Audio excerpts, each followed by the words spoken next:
Ya, pemirsa, meskipun Pilpres hari ini pencoblosan sudah dilakukan, tapi ekspresi dukungan kita lihat juga masih euforia, banyak sekali, situasi politik masih memanas. Ibu Switi, ini menarik, ada gambaran juga masyarakat menilai begitu bahwa konferensi pers yang dilakukan oleh masing-masing kubu sendiri ini merupakan salah satu tanda kutip mungkin bisa dikatakan modus begitu ya, bahwa mereka tidak siap kalah, bahwa kalau misalnya kalah mereka bisa mengatakan bahwa mereka dicurangi begitu. Iya.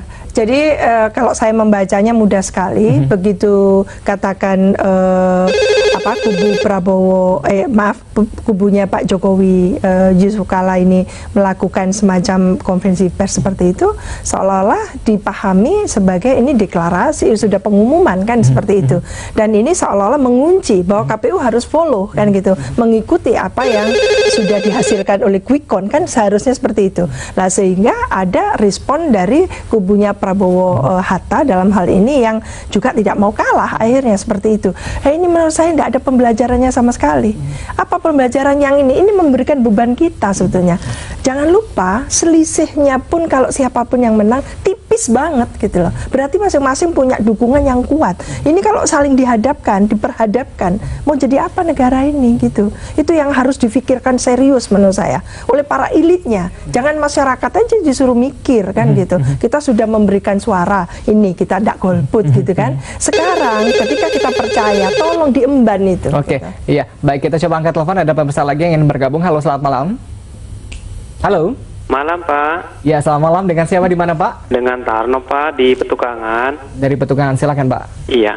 Ini aja saya mau menyampaikan saja bahwa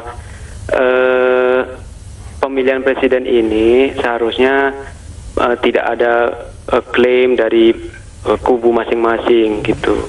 Karena rakyatnya jadi bingung gitu. Kalau yang benar itu adalah kan dari KPU. Sekarang kalau merasa ngeklaim yang ini menang, ini masalahnya bedanya tipis sekali gitu. Pertama itu. Yang kedua, saya rasa untuk euforia itu jangan dulu lah gitu. Karena ini kan memancing emosi yang lain gitu. Itu aja sih saya rasa. Makasih. Baik, terima kasih. Oke, Bu Siti, ini menarik begitu, melihat masyarakat juga menjadi bimbang begitu ya. Kok banyak yang was-was juga sambil menunggu 22 Juli nantinya. Iya. Jadi ini latihan kesabaran. Jadi kita sudah relatif berhasil ya sampai ke pencoblosan. Setelah itu ini yang masa kritis menurut saya, karena penentuan hitungan-hitungan hasil dari pemilu presiden ini yang memang harus transparan. Itu yang selalu kita sampaikan, bagaimanapun juga harus transparan supaya akuntabel, supaya bisa dipertanggungjawabkan. Dan kalau semua tahapan ini sudah transparan, akuntabel, seharusnya semuanya menerima gitu loh. Itu jadi semacam ini pemilu presiden yang sangat elok, sangat bagus gitu ya, untuk lesson learn di pemilu presiden dan DPR nanti ya, pemilu serentak tahun 2019 itu yang betul-betul menjadi lesson learn bagus. Kalau gini kita mundur lagi kapan? Baru melangkah 2 langkah, mundurnya 3 langkah kan gitu. Dan jangan terus-terusan seperti ini. Saya meminta sebetulnya ya, bukan hanya kepada rakyat sudah harusnya dewasa memang. Bagaimana sekarang para elit yang saling berhadapan ini menahan diri, punya empati gitu ya, punya empati. Kita sudah punya animo yang tinggi ya, tidak golput gitu. Lah tolong ini diapresiasi. Kalau katakan apa yang disampaikan oleh nomor 1 dan nomor 2 adalah apresiasi pada masyarakat yang tidak golput, menurut saya bagus saja. Jadi diubah narasinya. Iya, pengumumannya tadi itu diubah. Ini adalah apresiasi terhadap yang tidak golput. Itu lebih bagus. Baik, mungkin Pak Hakam, ini tadi dikatakan elit politik ini sudah berhasil membangun empati begitu ya, masyarakat di grassroots juga untuk Pilpres 2014. Apa yang akan dilakukan tim pendukung Prabowo Hatta begitu menjelang 22 Juli ini? Ya, yang terpenting adalah sekarang bagaimana kita betul-betul menjaga penghitungan dari tingkat TPS yang sudah selesai hari ini, tadi jam 2, jam 3, kemudian masuk ke PPS, karena menurut undang-undang begitu.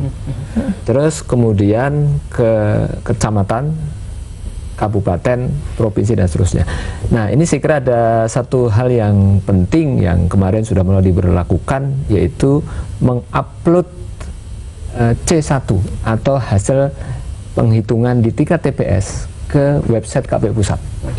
Nah ini saya kira menjadi penting karena kemudian semua bisa melihat dengan kasat mata bahwa di TPS mana suaranya berapa, dan masing-masing kan masing-masing tim sukses atau saksi di TPS itu pegang ya berita acara TPS. Nah ini kalau diupload di sana kan dibandingkan apakah berita acara yang dipegang sama nggak yang diupload di KPU. Karena kalau saya melihat dengan tipisnya hasil seperti ini, saya menduga ini akan berakhir di MK. Seperti juga dulu Pilkada Jawa Timur, Pak Karwo dan Bu Khofifah, itu selisihnya bahkan 0, ya inilah yang kami jadi ke bawah tentu.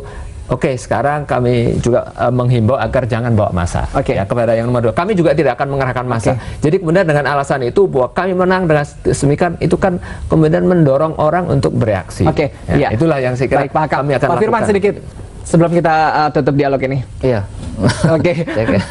Ya, itu bagus ya, karena saya memperkuat lah. Jadi hanya saja upload itu sebetulnya lebih bagus mestinya ya Bung Hakam itu juga dialamatkan ke Bawaslu supaya saya nggak tahu persis soal diawasi oleh Bawaslu ya. Bukan yang itu hasilnya. Jadi misalnya dari basisnya kan di TPS itu yang paling bawah, langsung C1 itu kan basisnya di situ, lalu ke KPU, kemudian kalau boleh juga ke Bawaslu. Itu lebih ideal itu. Nah, jadi tinggal sekarang kita menjaga setiap tahapan itu, karena satu suara itu sangat berharga. Betul. Satu suara sangat berharga.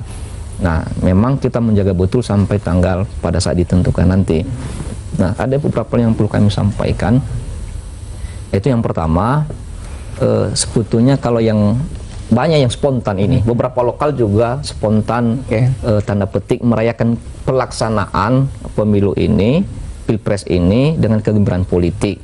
Jadi bahkan juga ada yang tidak diketahui oleh malah tim kampanye sebetulnya itu. Nah, jadi oleh karena itu beberapa pemikiran tadi yang disampaikan tentu menjadi catatan bagi kita. Kita jaga betul hasil Pilpres ini. Ada himbauan untuk menahan diri begitu? Menahan diri juga begitu pendukung Jokowi JK begitu agar situasi aman dan terkendali. Oh iya, itu sejak awal malah sebelum pemilu damai malah kita sudah sampaikan bahwa memang kita bukan soal memimpin dan merebut kekuasaan semata, tapi dalam rangka menuju itu kita harus membangun demokrasi juga dan pertumbuhan politik kita yang lebih egaliter ya, untuk memperkuat Indonesia yang lebih berdaulat ya, mandiri dan berkepribadian. Bahwa hari ini itu kan dua hal saya menangkap. Yang pertama adalah apresiasi terhadap tingkat partisipasi publik menggunakan hak pilihnya. Yang kedua, mungkin diantara itu ada juga yang kebetulan penggemar Jokowi JK. Jadi menghargai hasil itu. Dan saya melihat ke depan, hari depan itu tenang lah ya, teduh ya. Kita udah sampaikan sejak awal lah. Ya, kita harapkan masih tetap aman damai begitu ya, pelaksanaan bisa berlangsung dengan sukses begitu. Memang setiap pemilihan ada yang menang, ada yang kalah begitu, tapi kita harus sabar menunggu kepastian keputusan resmi dari KPU. Baik Pak Firman, terima kasih bergabung. Pak Hakam, Ibu Siti, terima kasih. Dan pemirsa jangan kemana-mana, informasi lainnya juga masih akan kami hadirkan di Hadap Berita.